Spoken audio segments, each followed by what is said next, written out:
This is the Pipkin and Turnbull Show. This is episode 29. It is November 12th, 2020. And yes, we do have a roaring crowd in the background cheering us on today. But in all reality, if you hear a chihuahua barking or a little girl screaming like that, that is you're not going insane. That's what you're actually hearing in the background. So, anyways, we have an awesome day planned out and a lot of new things happening around hmm the college football world and the NFL world. So, Jamie, what are we going to be talking about today? All right, so today we're going to continue our breakdown of NFL divisions with the NFC West. We'll look at potential wild cards, who's going to win the division, and we'll just break that down for you guys. And then, the world has been swarmed by coronavirus, and so a lot of SEC teams have postponed their games due to positive tests. And so we'll look at and discuss should they be rescheduled or should they just be canceled. And then we'll end the show with the best and worst things and give you guys some matchups to look forward to this weekend. So, with that, Caleb, Yeah, uh, the NFC man, there's West. a lot to talk about. We were saying earlier when we were getting ready for the show today, man. There's a lot to consider when it comes to this division. And listen, I mean, what's Mhm. crazy about this division in particular? We look at San Francisco. I mean, they were in the Super Bowl this year, technically Yeah. this year, hmm against the Yeah. Chiefs. And then they're last in their division right now. So that kind of gives you the idea of um, like there's still a lot of things to be settled in this division, and as we look, and this this division consists of Seattle, Arizona, the Rams, and San Francisco. And really, what's Yeah. crazy about this division is all year. I mean, besides Seattle, I mean it's been up and down battle for each one of these teams. I mean, but they really their winning percentages are good. I mean, for each and every team, the only losing team right now is San Francisco at 4-5. Uh, Yeah. so those are when I first think about the NFC West, that's what I was kind of thinking about. Yeah, yeah. I mean, yeah. The NFC West is it's I think it's the toughest division, in football. With we just don't know who's gonna win it. You know, Yeah. you've obviously got your favorites in Seattle, and Arizona is making some noise as well. And then you can't count out the Rams, and all San Francisco has to do is get healthy and get hot. And so this is a hard division to really look at. I could definitely see two teams from this division in the playoffs. I think it'd be crazy if we didn't see two teams from this division, that being Seattle and Arizona. Um, it's just it's a crazy division. Just looking at their numbers, and this website that we're using has them as the fifth overall, and I don't agree with that. I don't think I could find four divisions that are stronger than this division right now. Um, but and just the players that are in this division are amazing. Wilson obviously being the top of that of all those, but um, I really love this division. Just from just the stats to the competition. I mean, we saw last year Seattle and San Francisco. I think had the best game of all last year when they what was it? San Francisco stopped them on like the 1 yard line. Yeah. At the end of the season last year. And that's just kind of what this division comes down to. Each of their games are like that. They're strong games. Just very always competitive, and I really like that this year that their records are so close. That we can't really declare a winner Yeah. right now, because anything can happen, and Yeah. anything can change, and that's what I love And about and this the thing division. and the only thing I would say is I the only thing about this division is it's a very competitive division, but Yeah. I mean, the only reason that we may have a dominant team is because of Russell Wilson. But I wouldn't, Yeah. that's my only problem with this division is I really don't know how strong they are yet. Because Mm-hmm. their best overall player and their greatest strength in Seattle is Russell Wilson. But Yeah. this past week with what we saw when they played against Buffalo, I mean, there was a ton of problems. I mean, Seattle had a bunch Yeah. of offensive line problems. We hadn't seen Mm-hmm. Russ under that kind of pressure, and he still almost was bringing them back to have a chance against Buffalo. I mean, there's a lot of question marks on this Seattle team. Arizona Yeah. losing to Miami. I Mm-hmm. had the only reason is I had the same feeling with Arizona is there is a lot of question marks still.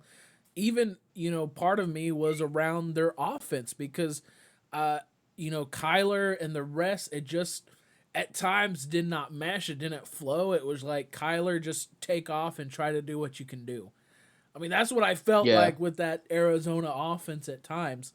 Um, Yeah. you know, what's weird about the LA Rams, just looking at them right now, is that their strength instead of their offense, which, was their Super Bowl year, they had a Mm-hmm. decent defense, but now it's kind of, in a good shift as their defense is becoming, has gotten a lot better, but you still got Mm-hmm. Jared Goff in that offense that, at times just cannot produce any points at all and puts that whole team into a bad predicament, which is weird because you think of Sean McVay, his first 2 years at LA, he's the next Bill Belichick. He's the next great Yeah. coach that we have for the NFL. You want the next Sean McVay and his offense. Um, Yeah. so I mean, it's San Fran. To be honest with you, I think Kyle Shanahan has done a great job. I mean, and this 49ers team has fought for him. You look at all Mm-hmm. the injuries, everything, losing guys in free agency. I honestly Mm-hmm. if those things weren't happening, they may be leading this division. So I mean, I give big Yeah.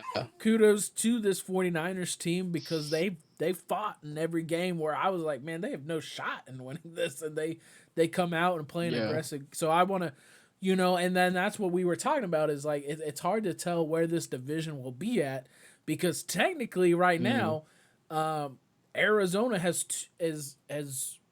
beaten all their division games they've won. It's the only team in this division that's 2-0 against division opponents, and so Yeah. that's where I'm like, when it comes, Arizona, Seattle this year may be our, Seattle, San Francisco of last year. And then I think Arizona has a lot of great pieces to where they could maybe Mm-hmm. eventually lead in this division.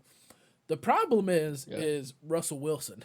And we've talked Ugh. about Russell, especially me, big fanboy of Russell Wilson and the things he's able to do and the wins he's able to Mm-hmm. get his teams to where they should have no business in winning. So, Yeah. um, yeah, it's a crazy division.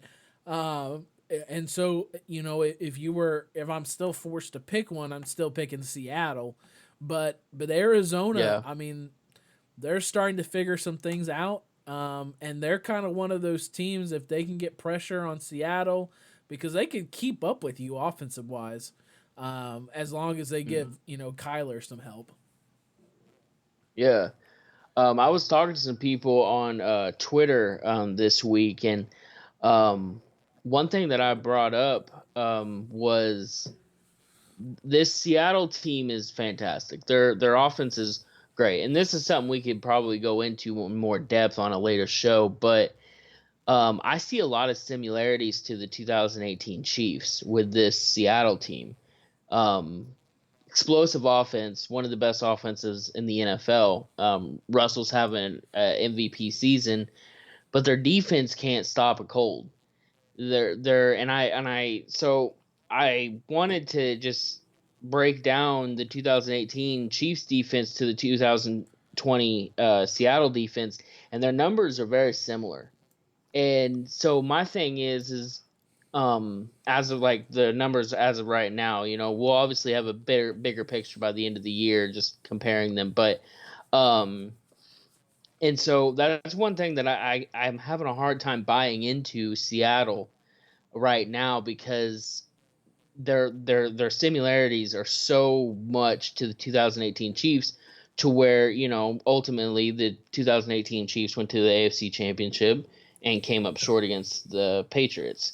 And I see that with this Seattle team, because in the playoffs, like, Seattle's going to play some tough NFC division, or tough NFC opponents. You're going to run into the Saints eventually. Yeah.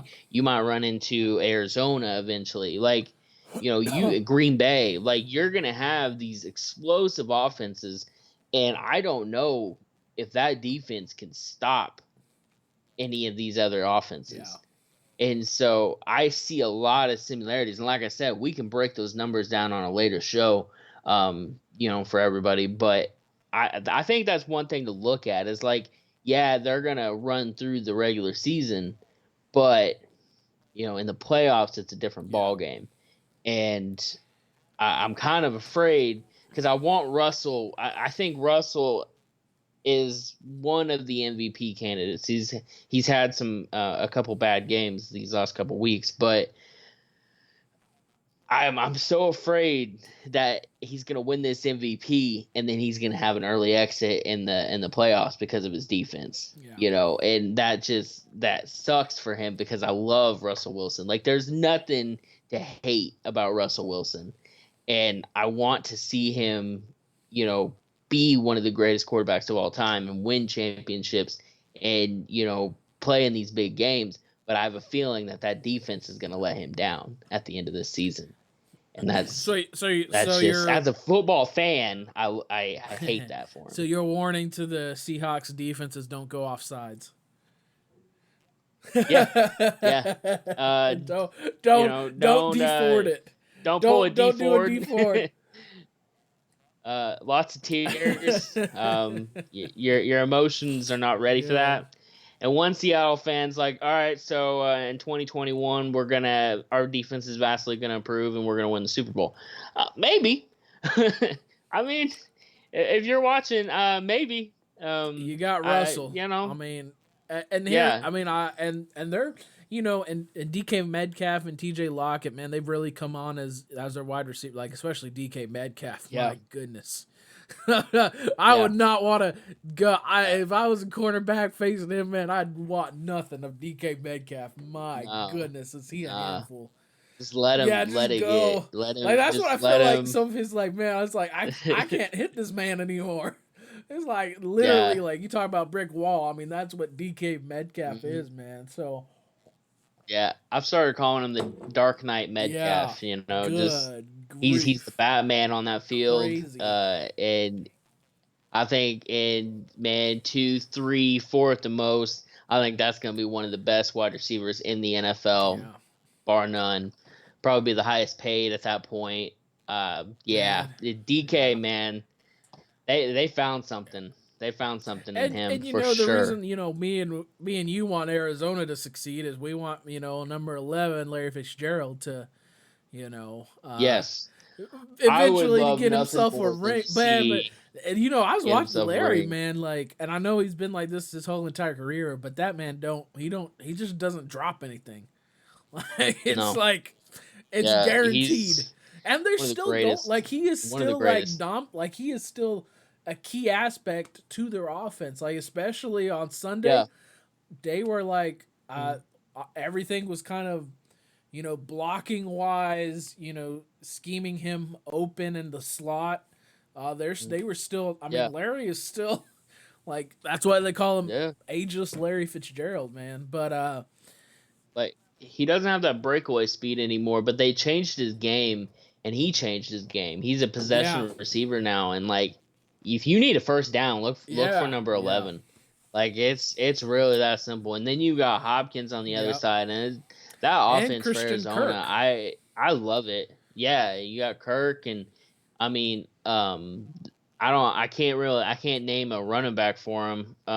But I love that offense. Kenyon Drake. I I don't sleep on the Cardinals. I mean, I feel like I say this every year because I would say like Chiefs are obviously my team, but I would say if I had an NFC team, it would always since that Super Bowl against the Steelers, I think I've always just kind of rooted for the Cardinals for whatever reason The after hard thing that. with Arizona is just like they showed on Sunday. It's just they lose the close games.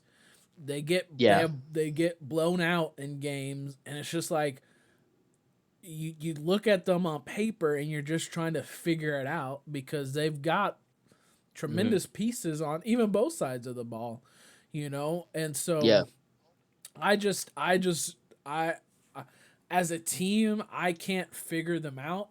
Like, and that's the reason I kind of picked Miami was their defense is starting to figure out. Like I mean, Yeah. and I know it was a high scoring game, but they're Miami's still young, talented defense on the up, and then you've got Tua. The other reason they're like we talked about last week, there has to be more of a reason why they switched him, and they started to show that he started to show that on Sunday was like we know what Ryan can get us to, and he's phenomenal, but there's a whole nother ceiling that Tua is capable of, and I think you saw flashes of that on Sunday, and so that's where I'm at with Arizona. It's just I don't know who we see on Sundays, and so that's why I'll always go with Seattle, just because in those moments like Russell Wilson has really never had a tremendous like blowout or bad moment, in these big games. I can't really recall any.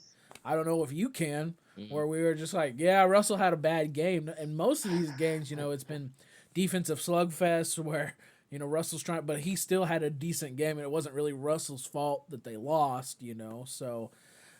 Russell's bad games are a good game to most quarterbacks, Yeah. and so it's hard to grade him on, when it comes to that. I'm sure he's had a bad game where he threw more interceptions than he did touchdowns, where he didn't throw very many yards. I'm sure he's had them, but overall, like when you look at Russell Wilson, his bad games are a good game to most quarterbacks, and I just like I said earlier, man, I love that guy. Like he's just a athlete. Like when they asked him, like, do you take any days off? Like, nah, he works out 24/7 in the off season. He doesn't take days off because this is his life. This like he think, beautiful family, but this is his life. I was and reading it shows. a stat or something that somebody put up. He spends like $1 million just to get him prepared to be a quarterback, with chefs and personal trainers and things. So I mean that would be nice for anybody, but if you're trying to be the best you can in your particular craft, I mean it's what it costs. That's not in my budget though. Oh man, it's like I got $2. I'll give you $2 for that. All right. What can I get for $2? So I don't know if you ever who do you like in this division coming out? Who do you like taking, number one when it's all said and done? Man, I still have to. I love Arizona and I love everything about them. I feel like they're a more complete team than Seattle, but Seattle still has Russell Wilson, and so I have to go Seattle. Just because of Russell Wilson. And then you've got that monster at wide receiver and DK Metcalf. And so I got to go Seattle and then Arizona getting a wild card. Yeah. I think you'll definitely, And you could see I was going to say you could see possibly 3, but based on some of the other divisions, I think you only get 2 out of the West. So. Yeah. Yeah. All right, we've seen a lot of things happen to sports lately because of COVID, but in particular this week, it seems to be affecting the NCAA even more so. Especially, we're gonna. I mean, I know it's happening all over the NCAA, but especially we'll look at the SEC. Some of the things that have been going on. a lot of games have been postponed. Georgia versus Mizzou, Bama versus LSU, Auburn has paused all their activities. Haven't so they've postponed Auburn versus Mississippi State, and so Ohio State and Maryland is okay, canceled. yeah. So we're seeing a lot of these postponements and cancellations, and so we kind of knew that they would maybe happen, but Mm-hmm. but my question is, my biggest thought in all of this is how do we consider playoffs? So, like for example, just because I've been thinking about this Alabama LSU matchup, uh, LSU has already postponed a game against Florida, and they've already had to reschedule that game. So it already is limiting, when they can replay, Mm-hmm. Alabama versus LSU. My question Mm-hmm. is, it really doesn't benefit Alabama to play any more games because we're already seeing Big Ten, Pac-12 teams that have just started play, and we already see Ohio State at number 3. So, what would Yeah. be the benefit for these teams to go ahead and play? What I would like to see you know, is maybe the NCAA, the committee, come out and say, hey, we will heavily recognize that these SEC teams have literally played more games, and that will go into factoring our playoffs. Because, like, if Ohio Yeah. State only played 7 games and they're like, we're still in the playoffs, then why does it really matter if they play any more or any less games? For Alabama, you could just go ahead and cancel this game because it doesn't really help you. Unless Yeah. unless they say, "Hey, we recognize a 9-1 Bama or an 8-2 Alabama still needs to be in the playoffs." So Mm-hmm. that is kind of my questioning and my thoughts. What are your kind of thoughts about this, Jamie? This one's hard. Because I agree with you that um, because the Big Ten started late, and so they're automatically not going to have play more games than the SEC, and so yeah, I mean, if the NCAA can, I would like them to see if they could push the bowl games back and maybe make up a couple of these games at the end of the year.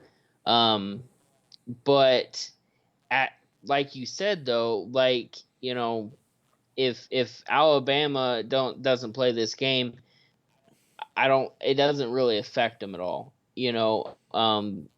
And so I still see teams are going to get screwed no matter what. There's going to Yeah, be a team that might have more wins than some of these the top four, but they're not going to make the playoffs. And that happens no matter what every year.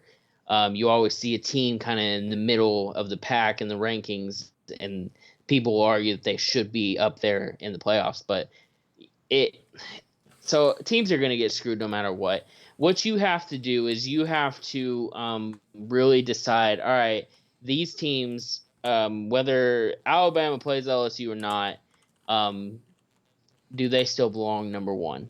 And the answer to that is yes. Um, Ohio State, less games. Do they still belong in the top four? Yes.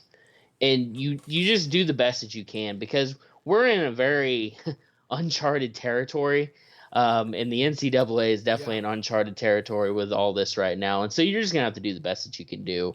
As long as the playoffs stay competitive, I don't care if there's a 5-0 team in the playoffs. As long as they stay competitive, that's all I care about. And the NCAA has its work cut out for them because you're gonna have to figure out where if you're just postponing this game, where are you gonna put it? yeah, And so if they can push bowl games back a week or two, then put these postponed games there. If you don't think you can, and just cancel it. and we'll figure it out as you go. It's definitely, man. This is It's a mess. I mean, because there's yeah, some teams and the top four teams, like right now, because Alabama's undefeated, it really doesn't benefit them to play. But a team that benefits to yeah, keep playing is a team like I'd say like Florida, who's on the outside, kind of looking hmm, in to the top four because their only yeah, loss right now they only are a 4 point loss to Texas A&M, who's number 5. Florida's number yeah, 6.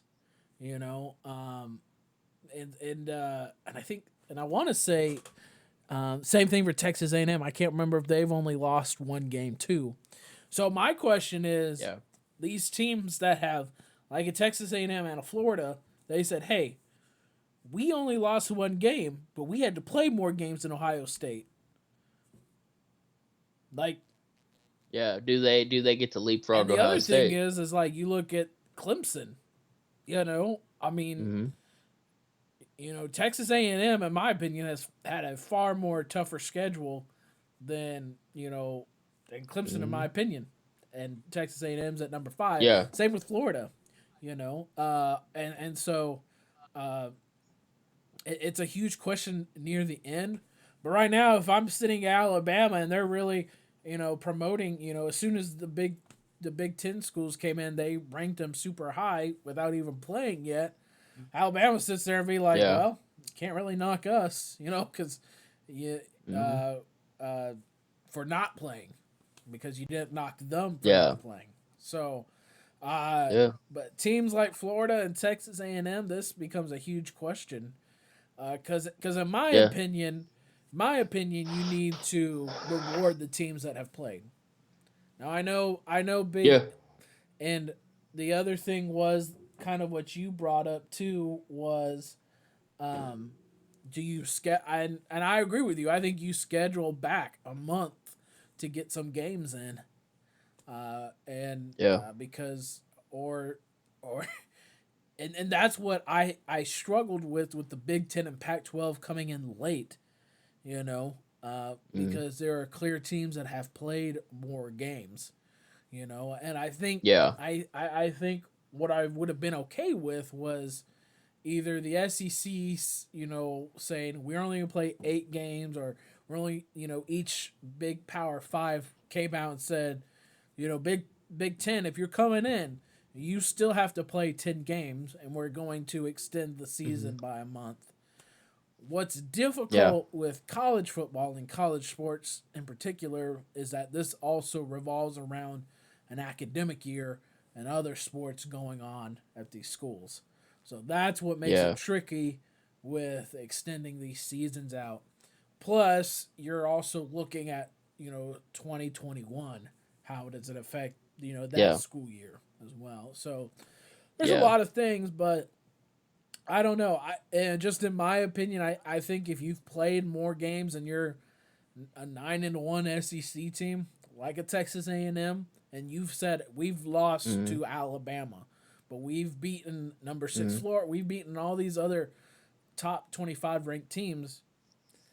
I yeah. I would be more in favor for them to play in them than a Clemson or Ohio State. But You hate to say for a team to be punished for getting COVID, because it's not yeah, yeah, yeah, their yeah. fault that they had. So you hate to say it, but at the same time, if somebody has played all their games, has a better record, has played a tougher schedule, they deserve to leapfrog you. And so yeah, I would say that um, again, you hate to punish a team in the rankings for getting COVID, but this is a competitive Yeah. sport. This is people's lives and jobs on the line, and you really can't um, play the pity card. You got it. If this team has played harder, has a better record, they deserve to be higher in the Yeah. rankings. And I mean, it sounds harsh, but I would, yeah, if they're not able to make up these games, can't push the season, extend the season a little bit, then yeah, I think the teams that have played um, and have the better record, I believe they should leapfrog some of these teams that haven't. Yeah. So I it's mean, it's interesting questions. I am glad for the fact we are in the playoff era, and we do have people mm, actually picking these top four teams.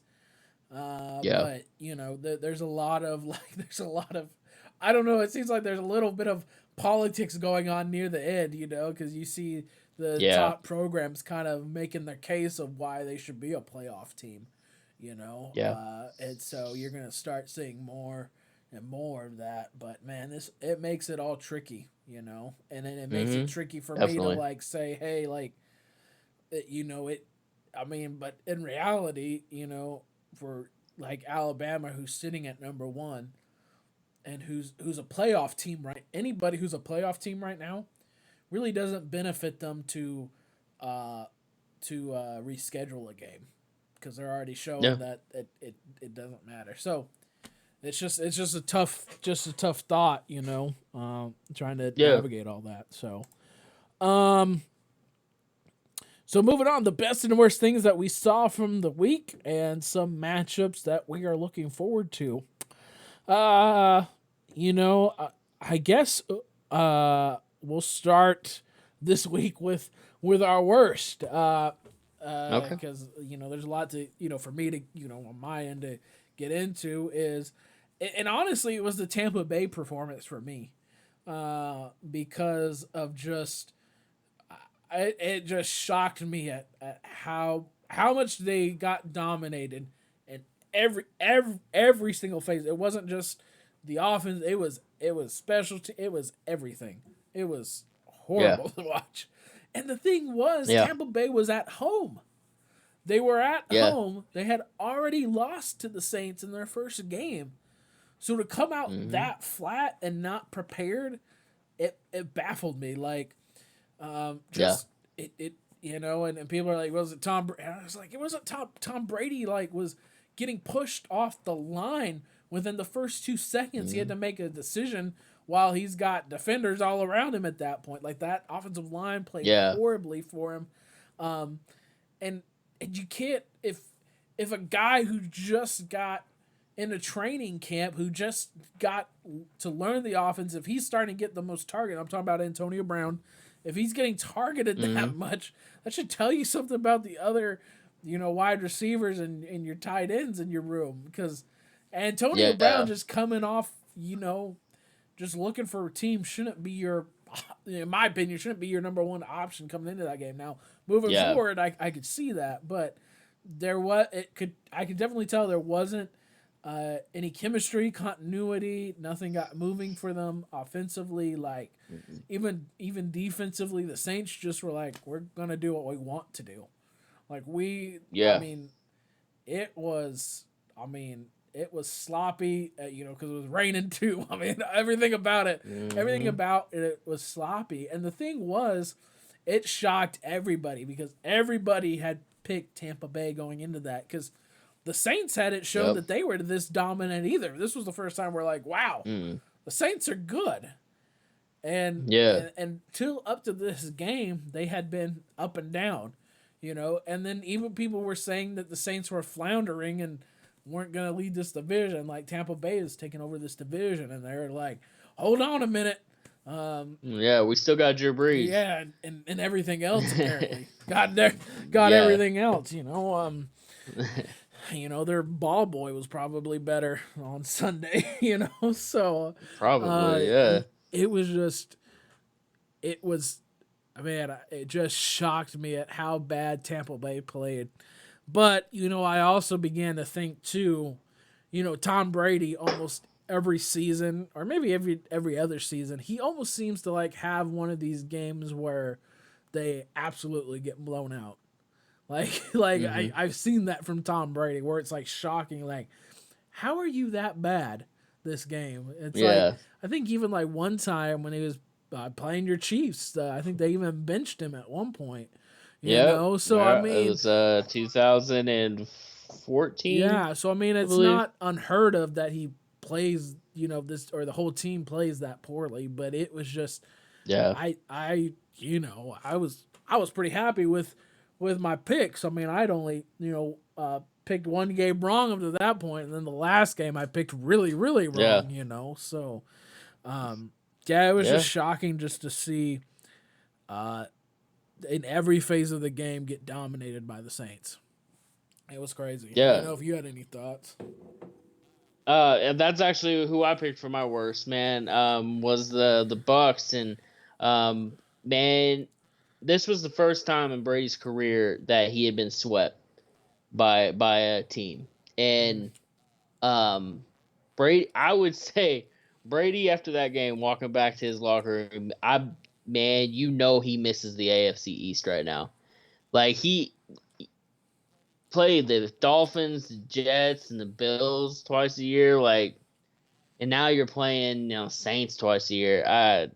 Yeah, I mean, I echo everything that you said. That was just really shocking. I think even everybody, all the analysts picked Tampa Bay across the board. Yeah. We picked Tampa Bay. That was just a really shocking game, and it just I think I expected way more from that team, and I'm kind of questioning Bruce Arians at the moment, and I've never done that because I love him as a coach, but he said yesterday or the day before that Antonio Brown wasn't supposed to get that many reps, and his numbers will be down going forward.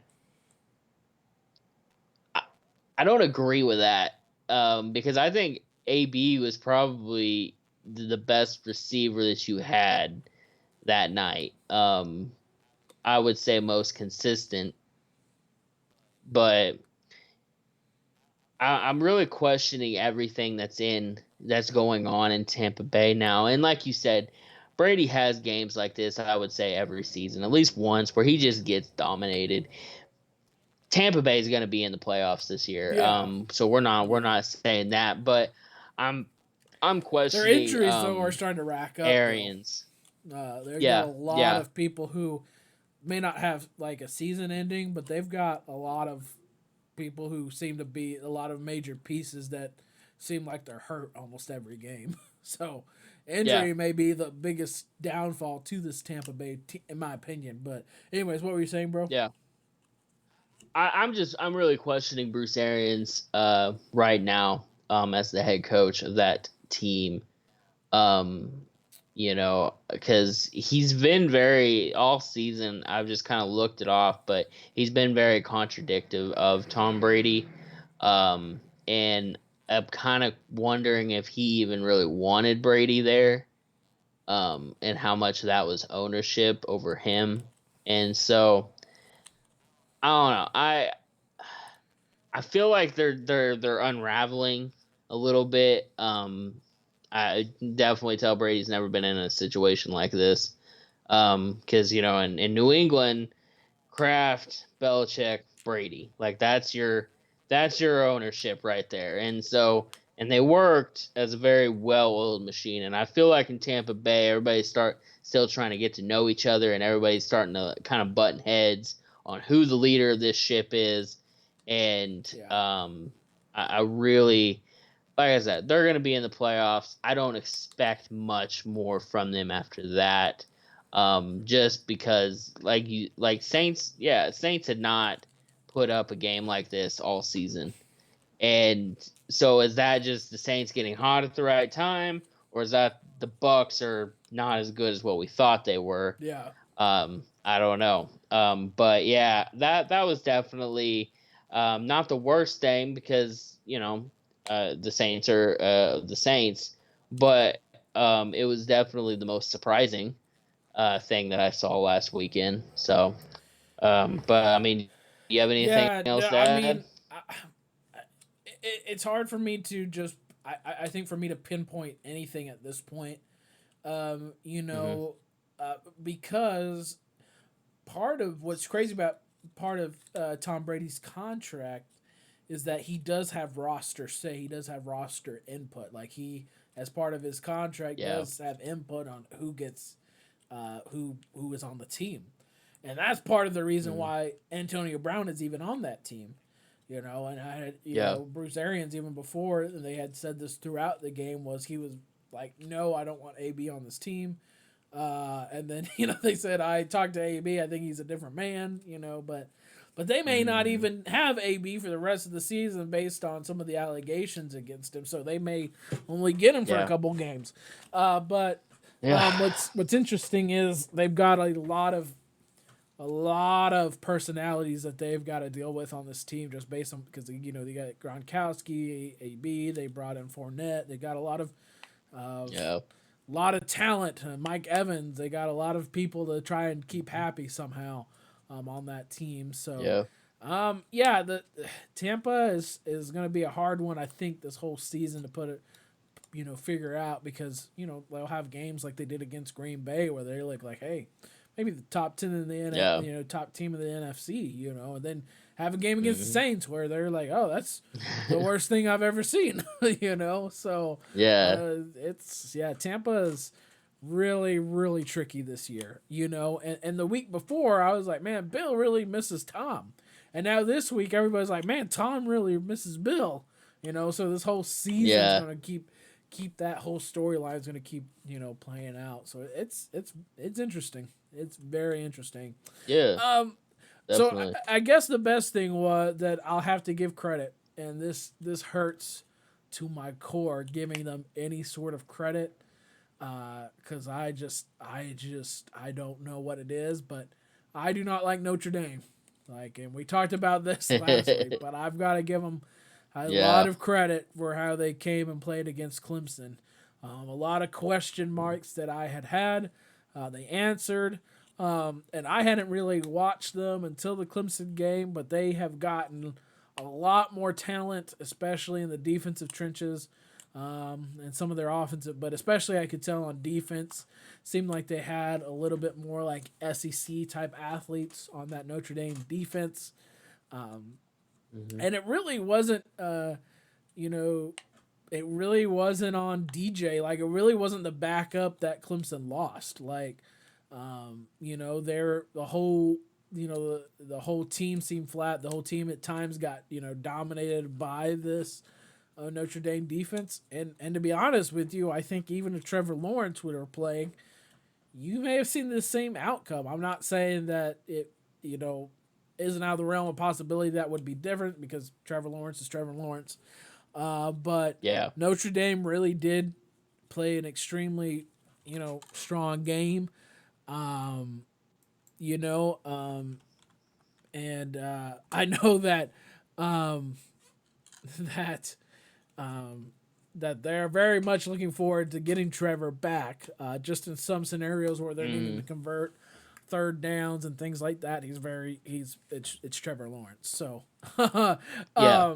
you know, give credit to Clemson. Not having your best player.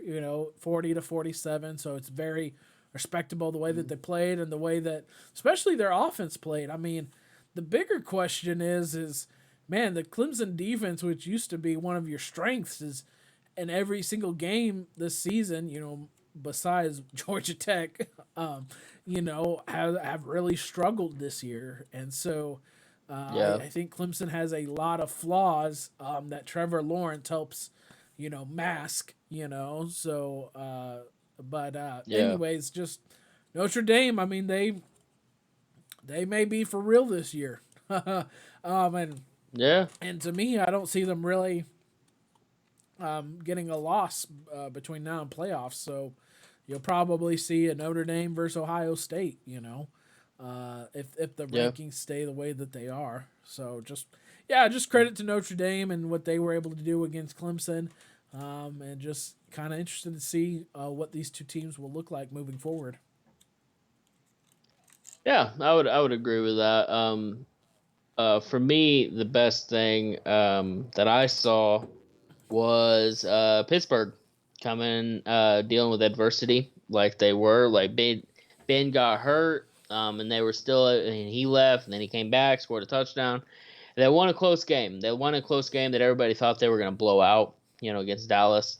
But they just showed that they're deserving of their record. Looking at their schedule, they've had a lot of close games this year. But this one I really stuck out to me because Dallas. is kind of limping, to say the least. And they made it competitive, and Pittsburgh was still able to win. And Ben on basically one leg was able to win. And that just goes to show like this Steelers team, man. Ben, there's no I in team, but there is a there's an Roethlisberger. E in team. Big There you Ben. go. And so, we've seen in the past that this Steelers team isn't very good if Ben's not on the field, and he proved that he's one of the best quarterbacks in the NFL, and just um, unbreakable. Like that's just kind of what I just kept saying whenever I was watching this game was he's just so unbreakable. Like you can take his leg out, he's still gonna throw a touchdown on you, and I really like that. Their resilience in this team, because that's what you got to figure out. If you're, they're one of the hottest teams right now in the NFL, and you got to figure out, not every game's gonna be a blowout. You got to win these games by a field goal. You got to win these games by a couple scores. That's what you got to do, and they proved that. And upset-minded Cowboys took them to their limit, and they still came out on top. And I think that's a good what Tyrann Mathieu said last year during the Chiefs run was that's championship mentality, championship swagger, and that's what they showed in Dallas was championship mentality. And I thought that was great. They're definitely gonna go far, maybe even all the way. And so that was definitely my best thing that I saw last weekend. And it's a tough one because as we said in the show, I'm big Steelers fan. It's just and what's crazy is I didn't know this until they were announcing it during the game that this is the first time in the entire franchise that the team's gone 8-0. So thinking about all these great Steelers teams, I was like, man, that's incredible. So that's an accomplishment. And but the Cowboys seem to have life again on Sunday with Garrett Gilbert, out of nowhere. And Garrett played a great game. I'd be like, man, keep that. I mean, and the Cowboys looked like they were ready to play. I mean, it was the first time I'd seen them being like, man, these guys are wanting to play. Like they've got a squad that is starting to get together, and so I'll be interested to see what the Cowboys do because I feel like with Garrett Gilbert, you never would have thought this year that a man named Garrett Gilbert from Texas days. It's interesting. So Garrett Gilbert, so Alabama's first national championship game back in 2009. So Colt McCoy gets hurt, and Garrett Gilbert was the quarterback that came in that national championship. Then started for Texas, the next couple of years. So I knew that kind of past history with him. So it was just interesting. I was like, man, and he played for the American Alliance team Apollos. So that's why he, made his impressed with what Gilbert was able to do and looks like a really good option moving forward for him. The Steelers, I gotta say the biggest question mark I have is the best team that you've played to this point is the Ravens, and there were some times where you probably should have lost that game. And this week, they've really probably had the easiest schedule in the NFL. But it also shown that if they have decent enough quarterback play to not turn over the ball and get you down the field, that they'll win games with that offense and with that defense. So Big Ben getting hurt and banged up was not good for this team. No. But I do agree with you. You've got to have these wins where you've got to come back or look like you have a huge possibility of losing. You've got you gotta, each championship team has to come back and win these types of games. Especially if you're a Chiefs fan, you have to do that in every game. Um, you got to go down by Yeah. 24 points and come back and win. Gotta make it Yeah. interesting. So, I've got, I'm a happy Steelers fan, but I'm at the same time a reluctant Steelers fan because just their I haven't like the most impressive win that you have is barely beating the Ravens. That's about it. And in my Yeah. opinion, the Steelers were a little flat, especially in that first half of that Cowboys game. Really came on in the second half to get them over the top. They really started to become more dominant in the second half, and it really seemed, and that's what kind of got them to that 24-19. But yeah, it was Yeah. good. It was good seeing that. It was good. It's good seeing Juju and Clay. Juju starting to get in the swing of things because he's got Claypool now, getting some of that pressure off of him. And yeah, I'm super excited about Chase Claypool. He is coming on very, very strong. So, Yeah.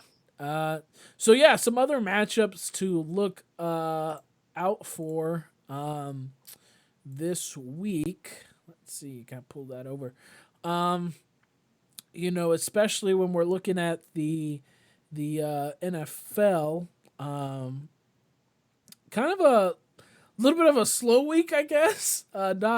Nothing really strikes me as this is a must watch game. I think the Chiefs are on a bye week this week. Yeah. I man, this one's tough. I mean, they're real. The I mean, Chargers. I've I got guess the some Chargers games Miami. Chargers Miami is Yeah. honestly, looking at this is interesting. Buffalo Arizona. We've been talking about the AFC West is interesting. But those are really the two that stick out to me the most. What games do you have that stick out to you, Jamie?